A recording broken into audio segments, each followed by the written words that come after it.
India வங்கதேசம் அணிகளுக்கு இடையிலான முதல் டெஸ்ட் போட்டி சென்னையில் இன்று தொடங்குகிறது. இந்தியா சுற்றுப்பயணம் மேற்கொண்டுள்ள வங்கதேச கிரிக்கெட் அணி 2 டெஸ்ட் மற்றும் 3 T20 போட்டிகள் கொண்ட தொடரில் விளையாடுகிறது. இந்த தொடரின் முதல் டெஸ்ட் போட்டி சென்னை சேப்பாக்கம் மைதானத்தில் இன்று காலை 9:30 மணிக்கு தொடங்குகிறது. ரோஹித் சர்மா தலைமையிலான இந்திய அணி நீண்ட இடைவெளிக்கு பிறகு டெஸ்ட் போட்டியில் விளையாட உள்ளது. கோலி, பண்ட், பும்ரா உள்ளிட்ட நட்சத்திர வீரர்கள் அணிக்கு திரும்பியுள்ளனர்.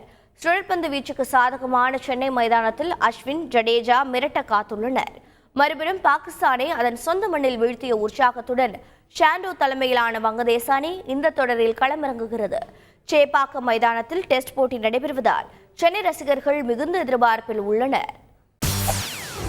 செய்திகளை உடனுக்குடன் தெரிந்து கொள்ள உடனே சப்ஸ்கிரைப் பண்ணுங்க.